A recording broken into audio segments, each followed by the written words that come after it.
en todos los puntos en los que la intensidad del campo eléctrico es normal a la superficie, la intensidad del campo eléctrico debe tomar un valor constante.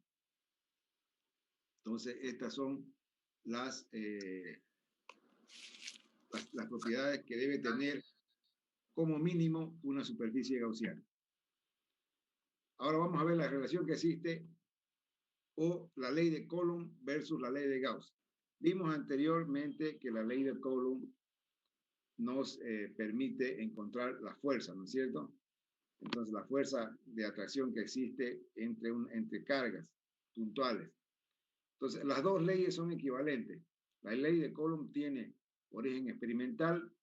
Coulomb la escribió a partir de sus propios experimentos. Y la ley de Gauss es una expresión matemática de la ley de Coulomb.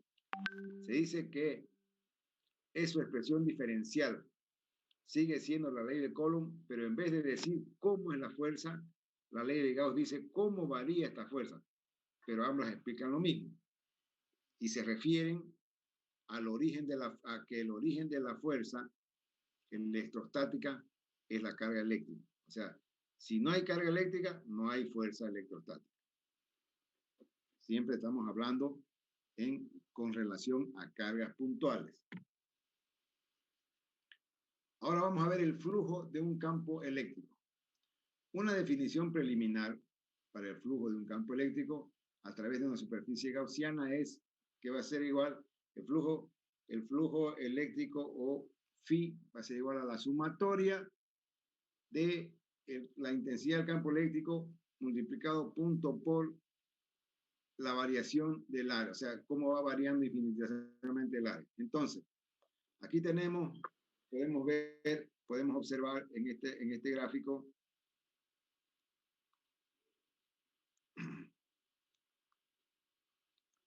tenemos 4 superficies. La superficie S4 es la que está en un mostaza más claro. La superficie S1 al superior aquí con una carga positiva al centro. La superficie S2 en mostaza más oscuro con una carga negativa al centro.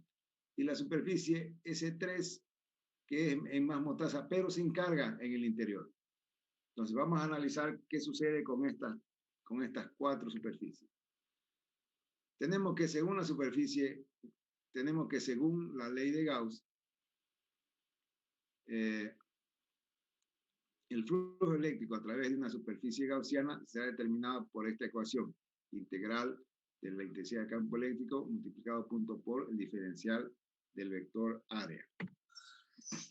Entonces, el flujo eléctrico a través de una superficie gaussiana es proporcional al número neto de líneas del campo eléctrico que pasan por ella.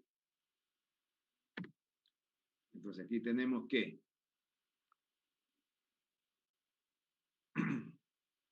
tenemos como ejemplo, tenemos un conductor, o sea, aquí tenemos esta superficie cerrada, que es una superficie gaussiana. Tenemos el campo eléctrico que se desplaza en su interior y vamos a calcular en este elemento el flujo eléctrico, y este flujo eléctrico que será dado en la parte A será la cara de la izquierda, en la parte B es la superficie, el cuerpo de esta superficie gaussiana cilíndrica, y la cara C es la cara que está en el lado derecho. Entonces, en la cara A tenemos que el flujo eléctrico se ha dado por la integral de E por coseno de 180 que va a multiplicar al área. ¿Cuánto es coseno de 180?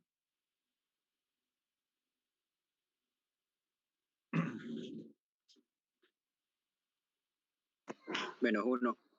Entonces tenemos acá, integral va a ser menos la intensidad del campo eléctrico. ¿Cómo es constante sacamos? Por la integral del área, que es, entonces tenemos que en la cara A, en este lado, el flujo eléctrico será dado por menos la intensidad del campo eléctrico por el área. Tenemos ya vamos a calcularlo después como es un cilindro, ¿no? Como es una circunferencia, cuánto es el área de la circunferencia. En la cara C es lo mismo, solamente que el ángulo es de 0 grados. Entonces, coseno de 0 es igual a 1. Entonces, el campo eléctrico por el área. Y en la superficie, en el cuerpo del cilindro, será el campo eléctrico que multiplica coseno de 90 por el área, será igual a 0. Entonces, tenemos que, volvemos a comprobar lo que dice la teoría. El campo eléctrico en el interior de un conductor de una superficie gaussiana cerrada será igual a 0. Entonces, menos intensidad de campo eléctrico por área más 0, más intensidad de campo eléctrico por área es igual a 0. Entonces, ahora, para poder entender mejor esta relación, vamos a hacer un ejercicio y nos dice, dado un campo eléctrico con 3x en I más 4j newton sobre Coulomb en un cubo de lado de 2 metros, ¿no? Aquí tenemos el cubo va de x igual a 1 a x igual a 3, y obviamente, ¿no? Va a ser en y igual a 1, va a ser de y 0 a y 2, ¿no es cierto? Es de lado 2. Entonces, ¿cuál es el flujo eléctrico a través de la cara derecha? La cara derecha es la que está aquí al lado donde está el símbolo, el X. La cara izquierda es la que está cerca del origen. Y la cara superior es la tapa. Entonces nos pide calcular el flujo eléctrico a través de estas caras. Entonces el flujo total va a ser la suma de cada uno. En la cara derecha tenemos que el diferencial del vector A será igual al diferencial de A que en la dirección Y. ¿No es cierto? Entonces, el flujo eléctrico, vamos a calcular en la cara derecha, va a ser la integral de 3x en Y más 4j diferencial de A en Y. Entonces, como no tenemos nada para integrar en J, esto es 0, acá tenemos que sacamos el campo eléctrico es este valor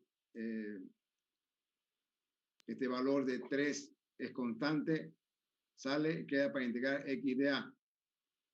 Entonces, tenemos que nuestra variación de x es hasta 3, entonces va a multiplicar a 3 por 3, 9, integral de área. ¿Cuánto es la integral? ¿Cuánto es el área de un cubo, de un cuadrado al lado 2? 2 por 2, 4, ¿no? 4 por 9, 36. Entonces aquí esto nos va a dar que el flujo en el lado derecho va a ser igual a 36 newton por metro cuadrado sobre Coulomb. De la misma manera, para el lado izquierdo, nos va a quedar, en el lado izquierdo, nos va a quedar 12 newton, menos 12 newton metro cuadrado sobre Coulomb. Y en la cara superior, tenemos que, no tenemos nada para integrar en I, entonces vamos a integrar 4 por área, que es 4, 16 newton metro cuadrado sobre Coulomb. Entonces, más o menos así rápidamente podemos ver que el flujo en cada área, en cada cara, es determinado por, para la cara derecha, 36 newton, para la cara izquierda, menos 12 newton metro cuadrado sobre Coulomb, y para la tapa, 16 newton metro cuadrado sobre Coulomb.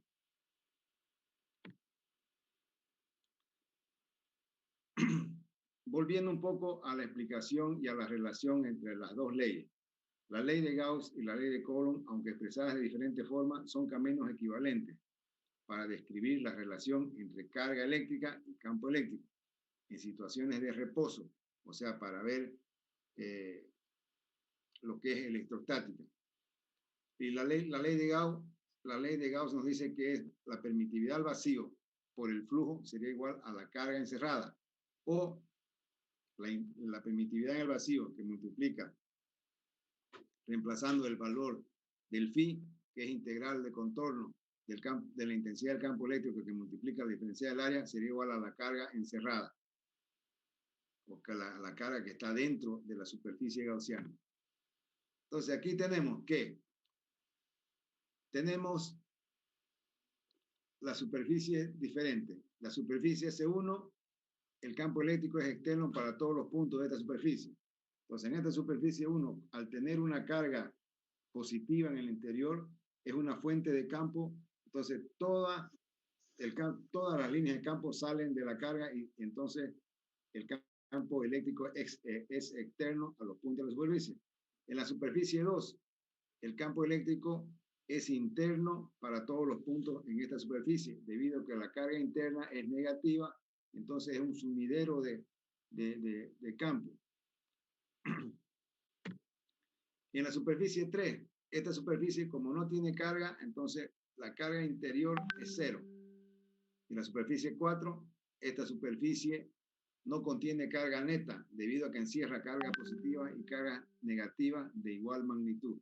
Entonces, debido a que esta carga positiva, carga negativa, entonces va a ser, no contiene carga neta. Está en reposo y está en equivalente. Entonces, ahora, un ejemplo ya con números. ¿Cuál es el flujo eléctrico neto a través de la superficie? Sí. O sea, tenemos esta superficie que es,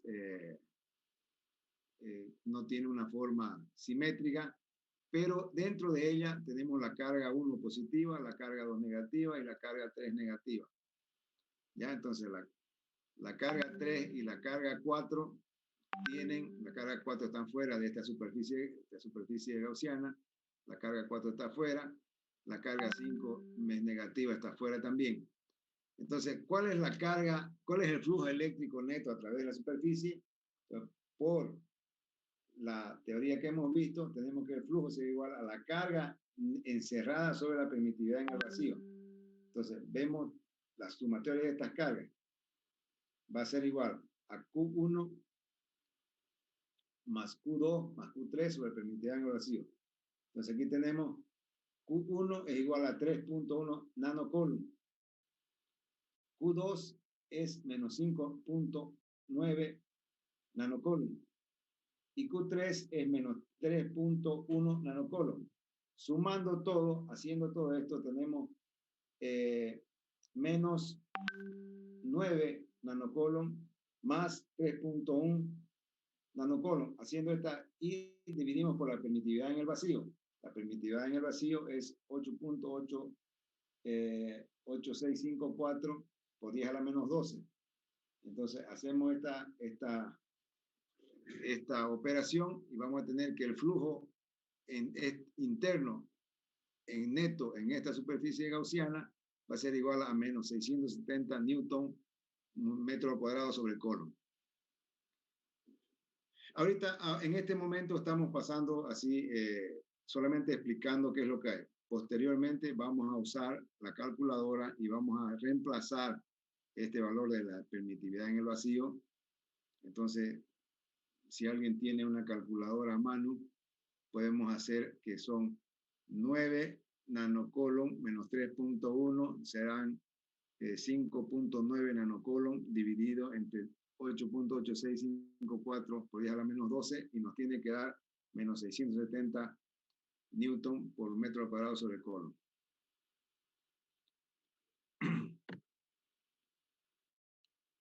Por otra parte, la permitividad en el vacío, que multiplica la integral de contorno de la intensidad de campo eléctrico por el área, será igual a la carga encerrada, carga total encerrada. Entonces, haciendo el reemplazo, tenemos que el campo eléctrico que nos determina la ley de Gauss, podemos sacar de la superficie gaussiana, va a ser igual a la carga total encerrada que divide a 4pi por epsilon 0 por el radio de la superficie gaussiana al cuadrado. Entonces, esta es lo que nos dice. La ley de Gauss nos determina esta parte diferencial y la ley de Coulomb nos determina el valor de la intensidad del campo eléctrico.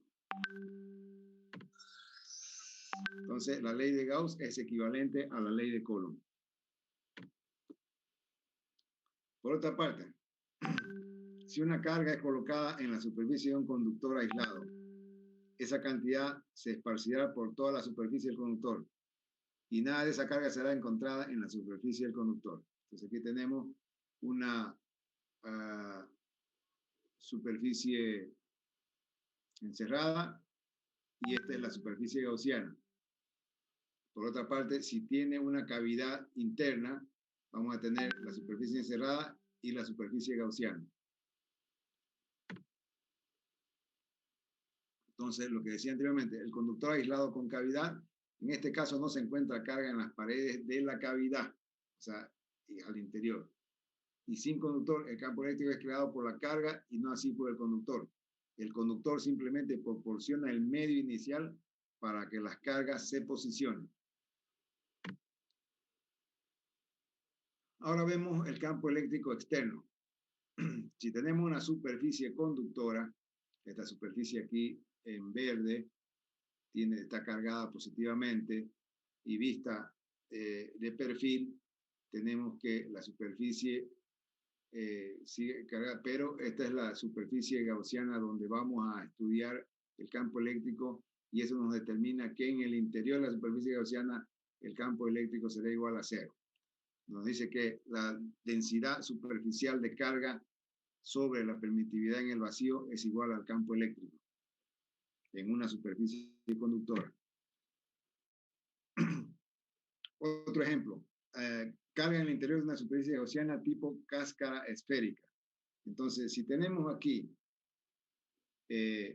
una cáscara esférica y una carga en el interior posicionada en R/2 del radio de la cáscara esférica, entonces colocamos una superficie gaussiana imaginaria en el interior de la cáscara para poder hacer los cálculos.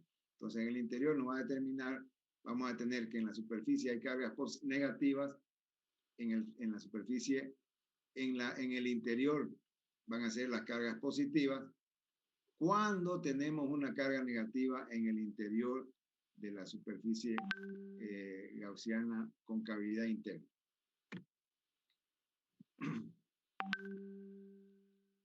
Ahora yo les hago un análisis para que ustedes puedan pensar.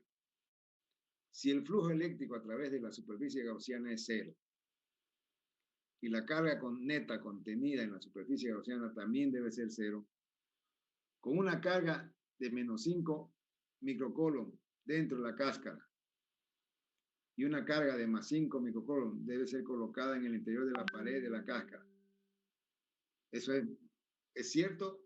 O sea, ¿se necesitaría colocar una carga positiva en la cavidad?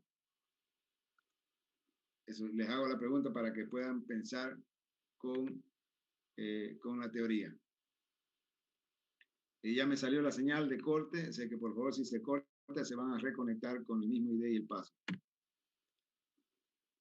Bueno, aplicación.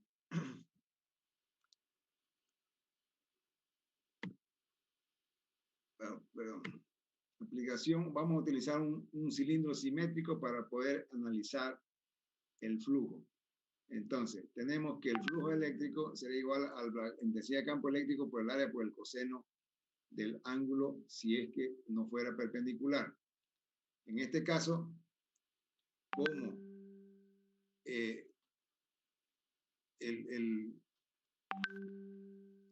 el campo es paralelo al cilindro, va a ser el ángulo cero. Entonces vamos a tener el campo eléctrico que va a multiplicar a toda esta altura del cilindro es H, 2πr es la base, entonces el flujo será igual al campo eléctrico que multiplica al área del cilindro. Entonces tenemos también que la permitividad en el vacío que multiplica el flujo eléctrico es igual a la carga total encerrada. Reemplazamos los valores y tenemos que el campo eléctrico será igual a la densidad lineal de carga dividida por 2pi por epsilon 0 por R, donde epsilon 0 es la permitividad en el vacío y este lambda es la distribución lineal de carga. Entonces, ¿por qué distribución lineal? Porque aquí tenemos, es como si fuera, como si estuviera este cilindro simétrico, entonces la distribución es lineal. Luego, el campo eléctrico en cualquier punto de una línea de carga infinita con una densidad lineal de carga lambda es perpendicular a la línea de carga con la magnitud. Intensidad de campo eléctrico es igual a lambda sobre 2pi epsilon 0 por el radio de la superficie gaussiana. Entonces, ese R también es la distancia perpendicular desde la línea de carga hasta el punto de observación. Y entonces, aquí para mostrarles, tenemos aquí el R. El R es hasta el punto de observación. Vamos a observar en R, pero hay que observar en toda la circunferencia del cilindro. Por eso es que el área que nos va a dar es 2pi R, pero como tenemos una superficie cilíndrica, también tenemos que utilizar la altura de esa superficie, que es H. Vamos ahora a ir haciendo ya ejercicio usando calculadora. Les pido que si tienen calculadora a mano, confirmemos los valores obtenidos. Y nos dice en este ejemplo, si las moléculas de aire se ionizan en un campo eléctrico superior a 3 por 10 a la 6 newtons sobre Coulomb, entonces tenemos un campo eléctrico de 3 por 10 a la 6 newtons sobre Coulomb.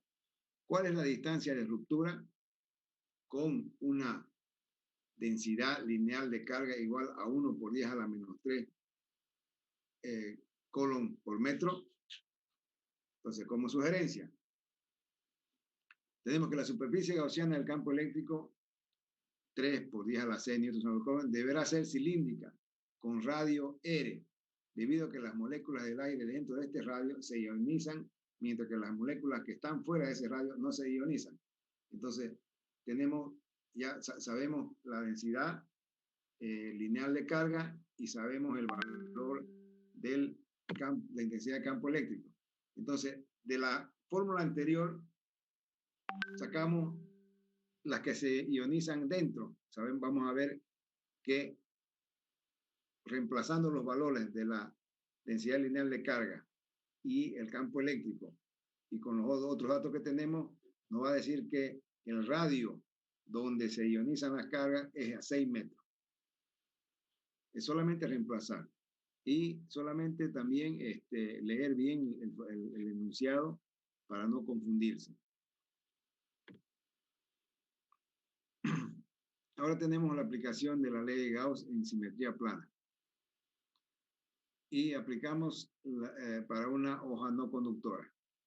El campo eléctrico debido a una superficie plana no conductora infinita con uniforme densidad superficial de carga sigma es perpendicular al plano con magnitud campo eléctrico igual a densidad superficial de carga sigma dividido por 2 veces la permitividad en el vacío. Entonces aquí tenemos gráficamente, tenemos la distribución superficial de carga, tenemos el campo eléctrico, tenemos la superficie gaussiana cilíndrica, y aquí la figura A, y en la figura B también tenemos un campo eléctrico que sale hacia la izquierda y el campo eléctrico que sale hacia la derecha. Y el área, el normal de cada cara. Las dos placas conductoras. Aquí separamos, tenemos sigma 1, sigma subíndice 1, para los dos segmentos 2 veces sigma subíndice 1 va a ser igual a la densidad superficial de carga sobre la permitividad en el vacío.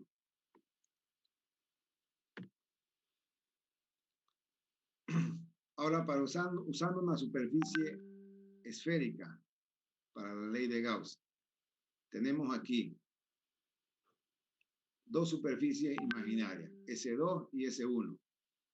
Y tenemos para observar, y la carga está entre las dos superficies esféricas, donde tenemos la carga que está en R mayúscula y la superficie S2 está en R minúscula. Una cáscara con carga uniforme atrae o repele una partícula que está fuera de la cáscara, como si toda la carga de la cáscara estuviera concentrada en el centro de la misma. Una cáscara con carga uniforme ejerce una fuerza electrostática sobre una partícula cargada que está localizada en el interior de la misma. Entonces, la carga esférica con campo en R mayor o igual a R mayúscula va a ser igual a intensidad de campo eléctrico igual a 1 sobre 4 pi epsilon 0 o permitividad en el vacío, que multiplica a la carga sobre la distancia, el radio hasta el punto de observación al cuadrado. Y para la carga esférica con campo, en el campo con R menor que, o sea, en el interior, R menor que R minúscula menor que R mayúscula, el campo eléctrico será igual a 0. Entonces, aquí volvemos atrás.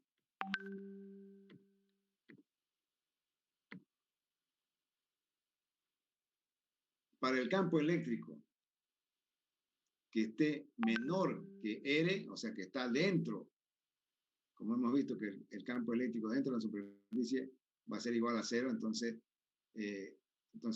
solamente vamos a tener campo eléctrico cuando R sea mayor o igual o menor o igual a el R mayúsculo.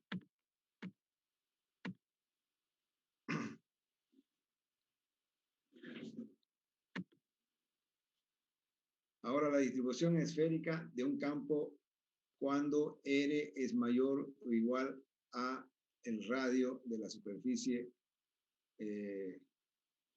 gaussiana. ¿No? Tenemos que el campo eléctrico es igual a 1 sobre 4 pi por epsilon 0. Esta carga prima al cuadrado es cuando tenemos una distribución uniforme en la superficie gaussiana. Ahora, cuando la carga uniforme nos va a generar un campo en R menor o igual a R.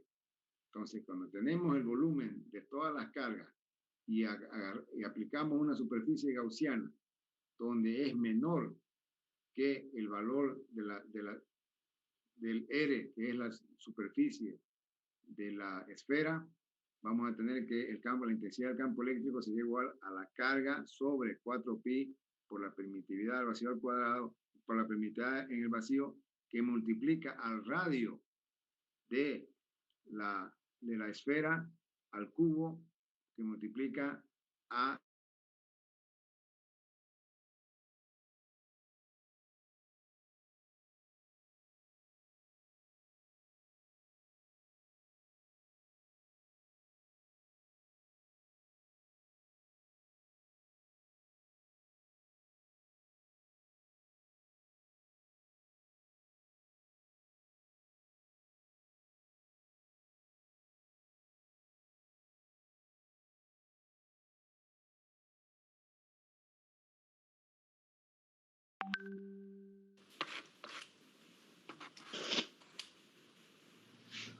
bueno, vamos a tener ese problemita siempre. Se cortó, ingeniero. Sí. ¿Ya me escuchan ahora? Lo escuchamos, ingeniero. Todo bien. Ya. Sí, entonces estamos ya casi llegando al final de esta distribución esférica de una carga en una superficie en el interior y en el exterior cuando agarramos una superficie gaussiana para poder analizar. Entonces, pero esta teoría, que es bastante tediosa, solamente la vamos a poder entender cuando resolvamos ejercicios. Ya en la próxima clase vamos a hacer ya ejercicios aplicando estas fórmulas, todas las fórmulas que hemos visto en la clase de hoy día, y donde vamos a poder identificar y vamos a poder resolver ya aplicando la ley de Gauss para encontrar el potencial eléctrico, la energía potencial. Vamos a ver también regiones equipotenciales. Finalmente, al final de la unidad 1, vamos a ver los dieléctricos, ¿no? Estos dieléctricos nos van a permitir también realizar, entender mejor el comportamiento de la superficie conductora.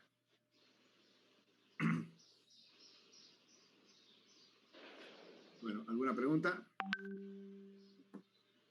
Les comento, estuve en la facultad el día de ayer y hay la posibilidad de que a partir de enero las clases sean presenciales. Todavía no está definido y están viendo el comportamiento de la pandemia, si es que va a disminuir completamente, o sea, no van a ser clases presenciales completamente, sino semipresenciales. Lo que nos interesa a nosotros, esta materia es importante en los laboratorios. En este momento nos encontramos solamente en la parte teórica, por eso es que hemos ido un poquito lento para ver cómo vamos a resolver el tema del laboratorio. Ya estamos con 2 experiencias de laboratorio que no las hemos realizado, una para ver cómo se forman las líneas de campo eléctrico y otra para ver el comportamiento de estas líneas, estas superficies gaussianas. Entonces, ojalá que hasta el viernes, hoy estamos miércoles, ya tengamos una definición más concreta de cómo vamos a pasar las clases de laboratorio. De todas maneras, ya pueden comprar el policopiado del laboratorio de Física 3, está en la fotocopiadora, me parece que es Cosmos, la que está en la avenida Bush, en el retorno.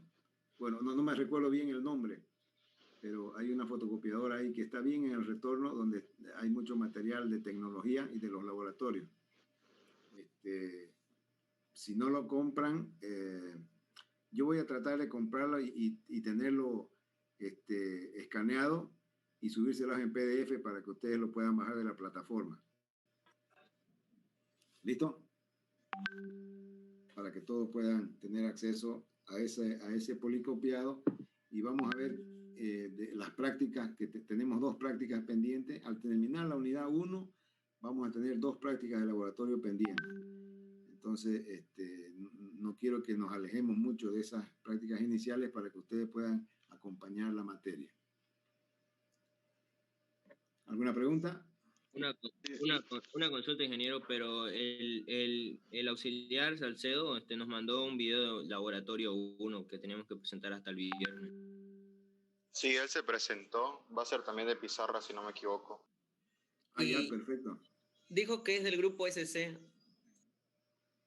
Ya, porque yo hablé con el director de carrera, como les comenté, hablé con él en la semana anterior y me dijo que no estaba definido quién era el auxiliar del laboratorio. Entonces, si el Salcedo ya fue aceptado, bienvenido, ¿no? Me parece bien. Pero como les comenté yo a ustedes el viernes, no estaba todavía definido el nombre del joven que solamente que me dijo el encargado de los auxiliares, que es el ingeniero Nina, que la persona propuesta tenía mucha experiencia en laboratorio y que estaban solamente esperando que se concrete su designación. Si ya está definido, mejor para nosotros, ya podemos ir trabajando, y tienen que hacer las prácticas, ¿no? Para que acompañemos. Entonces yo lo voy a buscar para que coordinemos y no nos escapemos, ¿no? Para que vayamos coordinadamente haciendo las prácticas de laboratorio y acompañando la materia, porque no sirve de nada que hagamos prácticas de laboratorio sin tener la materia teórica, ¿no es cierto?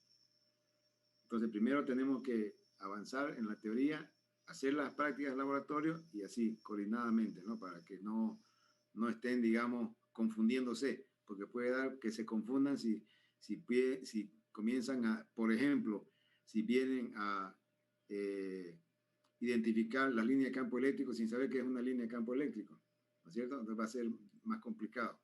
De todas maneras, me parece que está excelente que ya se hubiera presentado, debe ser el mismo, pero lo que voy a hacer es que me confirme, ¿no?, el jefe de carrera para que podamos ir adelante.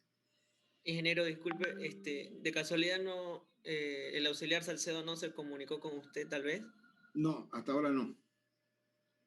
Hasta ahora no. Yo he ido a buscarlo, de repente por eso que se ha comunicado con ustedes, pues yo he ido ahí al laboratorio, he hablado con la coordinadora, es una señora, una ingeniera, y le he dejado mi nombre, pero él no se ha comunicado todavía conmigo. Sobre los cupos, me preguntan aquí si van a abrir más cupos. No sé, la verdad, eso de los cupos lo maneja el CPD y la dirección de carrera. Ahorita tenemos como casi 70 inscritos. No sé si irán a abrir más cupos. Si hay laboratorios virtuales, mejor, para que ustedes acompañen más cómodamente, porque también hay cosas que se las puede hacer ya con las herramientas virtuales, ¿no? Entonces también me agrada mucho que aparezca esto. Y como les digo, yo mañana voy a estar en la facultad y voy a buscarlo al encargado del laboratorio para coordinar las fechas y cómo vamos a hacer el avance, ¿no? Porque también el laboratorio no se puede disparar, ¿no? ¿Verdad? Ingeniero, Sí. es que el auxiliar ya nos dio un video, él subió y de ahí tenemos que sacar el laboratorio y es hasta el viernes. Hasta Bien este viernes. explicado todo, sí, hasta este viernes. Ah, ya, perfecto. No vamos a interrumpir nada. Más bien vamos a coordinar mejor para que ustedes no se confundan, digamos, ¿no? Y avancemos la materia a la par, ¿no? Todo lo que corresponde a su tiempo. ¿Está bien? Me parece bien, más bien que él ya se hubiera presentado y ya avanzar, ¿no? Pues como les digo, semana anterior yo fui a buscarlo, pero no lo encontré. Todavía no estaba decidido cómo iba a ser el laboratorio. Ya está definido que es virtual, mejor todavía, ¿no? Para todos. Principalmente para ustedes. Ingeniero, una consulta, ya que será laboratorio virtual y casi todo virtual, ¿no hay la posibilidad de que usted pudiera hablar con el jefe de carrera para que habilite más cupos por si acaso? Yo le pedí, porque ya este pedido que usted me está haciendo ahorita me lo hicieron en la segunda clase. Yo dije la posibilidad y me dijeron que dependía del CPD y van habilitando los cupos de acuerdo a la cantidad de alumnos que tienen otros grupos, ¿no? Claro. Gracias. Yo creo que no va a haber problema. Yo creo que van a habilitar más. Pero lo vamos a pedir. Entonces, acá nos dicen que no habilitaron nada desde el lunes. Entonces, vamos a ver. Voy a consultar, como le digo, mañana voy a estar en la facultad temprano. Tenemos reunión y voy a tocar estos temas, ¿no? El primero de los cupos y después del auxiliar para que coordinemos bien el trabajo. Listo, ingeniero, gracias. También pueden decirle que el auxiliar se comunique conmigo. Ustedes tienen ahí mi número, tienen mi dirección de correo, tienen, o a través del coordinador, ¿no? Que es Willy.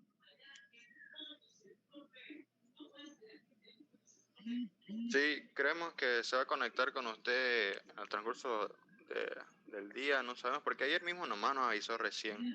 Ah, ya está bien, no hay problema. No vamos a avanzar, no vamos a trancar nada, ni entonces que con Willy Vargas vamos a coordinar bien y cosa de que podamos hablar con el auxiliar de laboratorio para poder, y también debe haber otro auxiliar de clase, ¿no? Son dos los auxiliares que tenemos. Por ahí el jefe de carrera se ha confundido, por ahí el de laboratorio ya está asignado y lo que falta es el de la materia, ¿no? Estoy yendo a la pensión.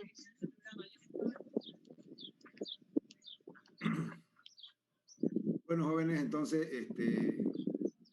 el mismo auxiliar va a ser el auxiliar de pizarra. Está bien, entonces, está bien, mejor todavía. Así tenemos uno solo. Sí, ingeniero, el mismo es. Ya, perfecto, me parece bien, excelente. Así vamos a avanzar mejor. Bueno, entonces, como les digo, ya la clase que viene ya les estoy preparando el primer práctico, que, o sea, para entregárselo, para que ya, aunque eso primero quiero conversar con el auxiliar de pizarra para que no hagamos doble trabajo, ¿no? Si él también les puede dar los ejercicios para los prácticos y para las calificaciones, ¿no? Entonces, yo me reúno mañana y el viernes comentamos al respecto. Sí, ingeniero, sería bueno porque para que él sepa lo que estamos avanzando, ¿no? Correcto, para que no nos solapemos, para que no hagamos, y a ustedes Sí. lo vamos a saturar con ejercicios innecesariamente. Claro. ¿Listo?